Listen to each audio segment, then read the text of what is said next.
Where you at, my guy?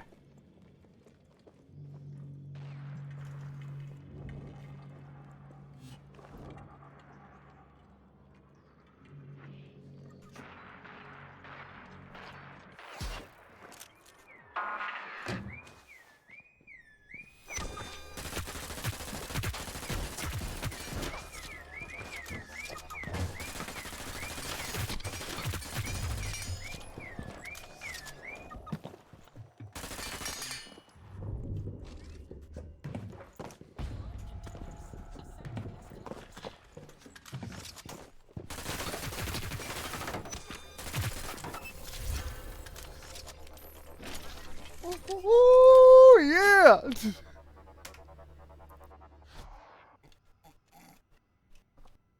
Ah, yeah, boy. What's up, YouTube? How you guys doing today?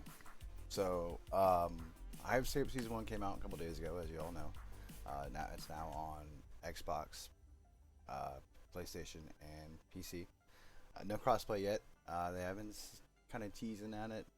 There's been a lot of talk about it. Who knows when it's coming? Probably, I would say sometime soon. Maybe after Season 1, something like that. Something they'll try out in the next patch. So, all in all, this patch isn't too bad. It's pretty good. It's there's a couple broken things, but I'm just here to go over, tell you the best guns, the best hacks, and some ones I would honestly kind of stay away from if I were you. So we'll start with the worst, the worst, the absolute worst. We'll start with the worst. Go up from there. So the worst guns are right here. The Dragonfly, the D-Tap, the Komodo, and the Salvo. I mean, you can pick these up if you have no other gun. They're better than nothing, but I would not use them much more than get that one kill and pick up whatever else that guy's got.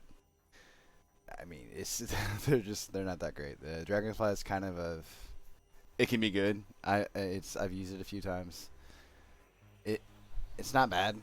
It's just not really good either, if that makes sense. Komodo and the Salvo both received a crazy, huge nerf back in the beta, and they're a little weird. Komodo does more damage farther away you are, which makes it more of a skill shot. And the Salvo is the same concept, and it has a really slow firing rate, extremely slow.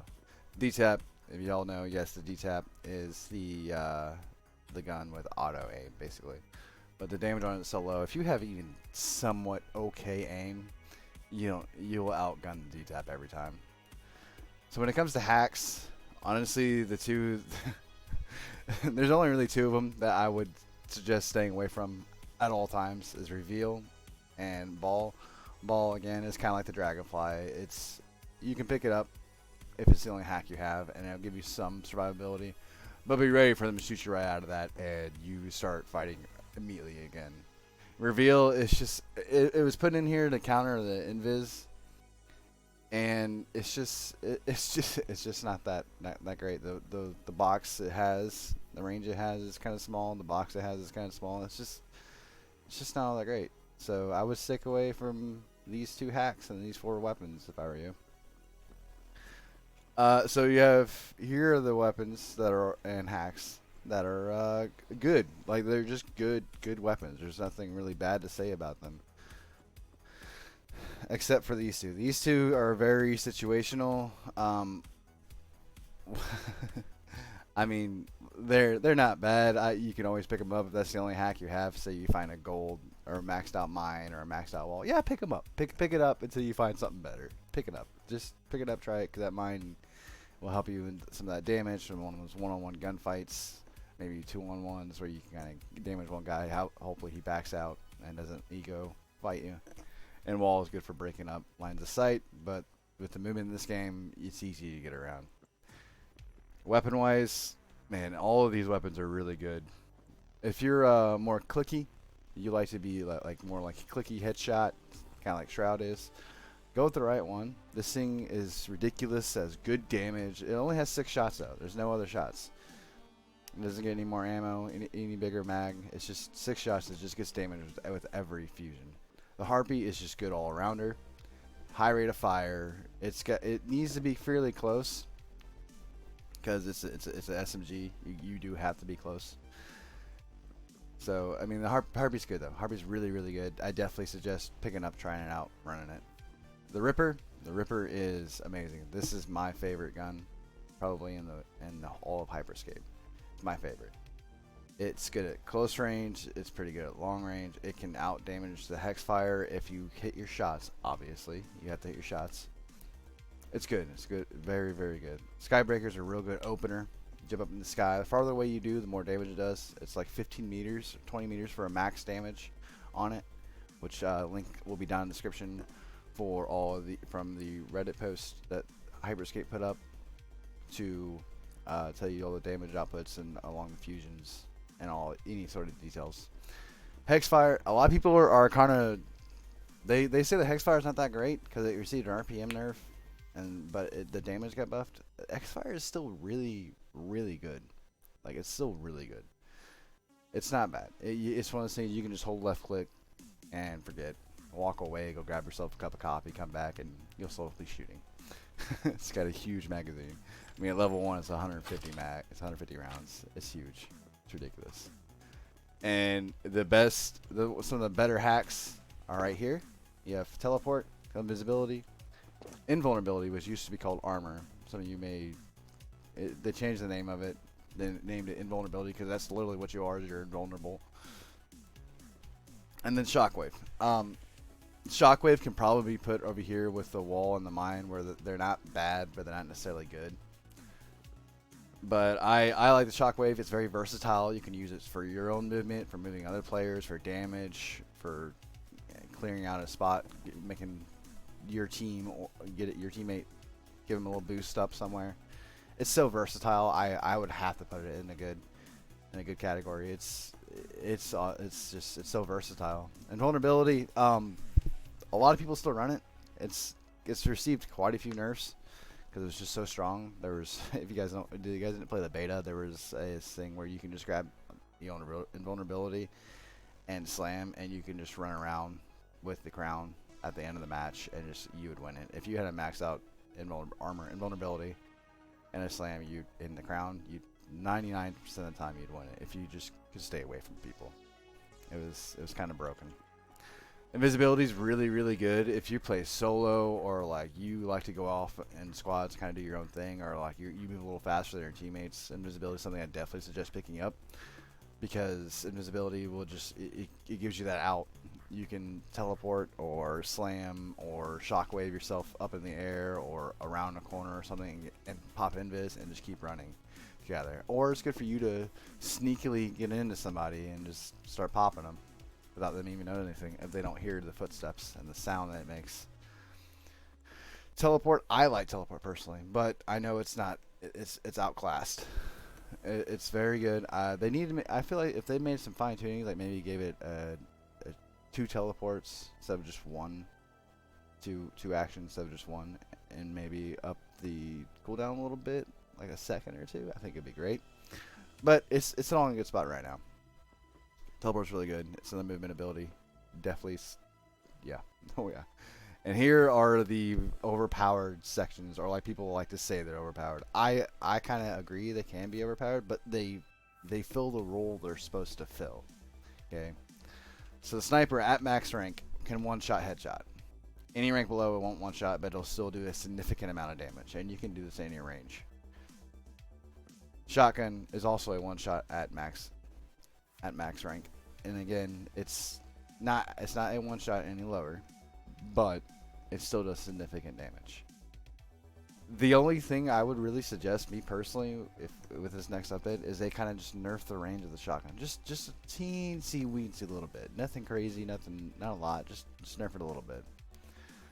But these are definitely the 2 best guns in the game. If you want to go for high kills, be super aggressive and take out guys at range, definitely go with these 2.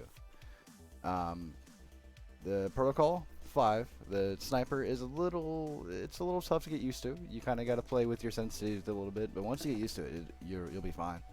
You have no issues. And whereas the Mammoth, man, the Mammoth is good. The Mammoth is just good. It's good. It's really a medium to close range, and when I say medium, I mean like just outside of close range type medium. But you can still just kind of pepper somebody and just pellet them a little bit here and there. It'd be fine. and it's still damage up. You can put it on there. So the reason why teleports down there is because slam is still honestly the best one. It's good movement. You get high. You can get far. It does damage on the slam. It's the best movement in the game. But again, me personally, I would choose teleport. I like that blink. I feel like I have more control of it. And with low grav coming up all the time, it's better to have teleport than slam, because slam it's low grav. You're gonna go a lot slower. Heal at max rank at a one-on-one with a heal, you're not gonna lose unless you just flat out Pepega and miss every shot. Even at space level, it's still good. It's it's quite amazing. So Magnet's new hack that came out with it, kind of like with this last patch, like with the dragonfly over there. Magnet honestly is really overpowered. Its range is ginormous, and it coupled with the shotgun, you can pull them to you and one tap them easily.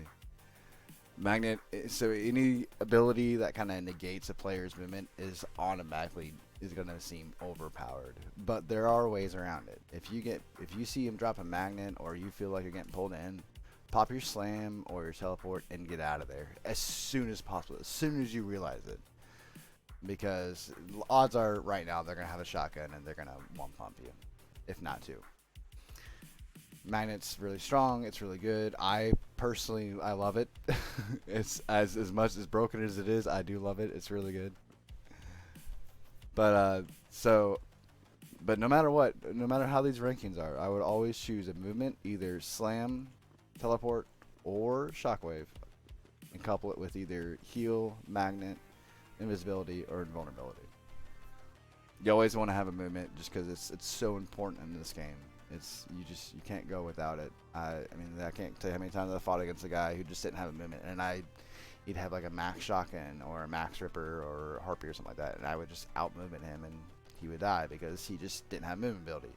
He thought mine and like mine and reveal, or wall and mine, or invulnerability and invisibility were just the way to go, and it just wasn't.